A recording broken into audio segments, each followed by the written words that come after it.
So hey guys, welcome back to my channel Rakesh lifestyle and daily ব্লগে। আজকে আবারও একটা ব্লগ শেয়ার করতে চলে এলাম।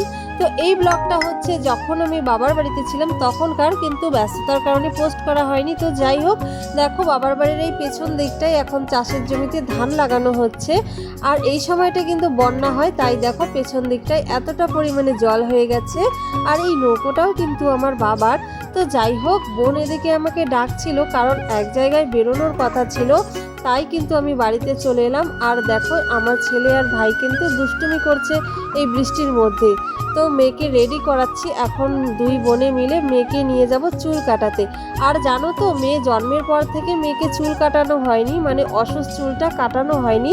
মেয়ে প্রায় 2 বছর হতে চললো। তাই ভাবছি, এখন তো গরম পড়ে গেছে, এত গরমে মেয়েটার কষ্ট হয়ে যায়, তাই আজ দুই বোনে মিলে মেয়েটাকে চুল কাটাতে নিয়ে যাব। তো দেখো এই যে এখন আমরা বেরিয়ে পড়েছি, এখন যাচ্ছি ওকে চুল কাটাতে। আর দেখো আমার বাবার বাড়ির গ্রামটা ছোট কিন্তু সুন্দর, আর চারিদিকটায় এখন জলে জলাকার। তো যাই হোক, ওকে কিন্তু চুল কাটিয়ে নিয়ে এসে স্নান টান করিয়ে আমরা বেরিয়েছি পরের দিন। সেদিন আর কোনো রকম ভিডিও করতে পারিনি, বাচ্চা থাকলে তো একটু এদিক ওদিক হয়েই যায়, সেটা তোমরা জানোই। তো যাই হোক, যতটা পারি শেয়ার করার চেষ্টা করি। বিকেলবেলা আমরা বাড়ি আসার জন্য রেডি হয়ে বেরিয়ে পড়েছি, আর ওরা সবাই আমাদেরকে এগিয়ে দেওয়ার জন্য যাচ্ছে। তো যাই হোক, আমরা কিন্তু গাড়িতে করে তার পরের দিন বাড়িতে এসেছি, কারণ সেদিন আর আসা হয়নি। আমরা সেদিন ছিল রথ, আর রথের দিন তো জানো গাড়ি ঘোড়া একটু কম চলে, আর গাড়ি ঘোড়া একদমই ছিল না, তাই কিন্তু আমরা আর আসতে পারিনি। সন্ধে অবধি ওয়েট করে বাড়ি ফিরে গেছিলাম, সেগুলো আর ভিডিও করা হয়নি। আর এটা পরের দিন সকালবেলা আবার আমরা ওদের সঙ্গেই বেরিয়ে তারপর গাড়িতে উঠে বাড়িতে চলে এসেছিলাম। ওরা একটা দরকার সেরে বাড়ি গেছিলো, আর আমরা কিন্তু বাড়ি চলে এসেছিলাম।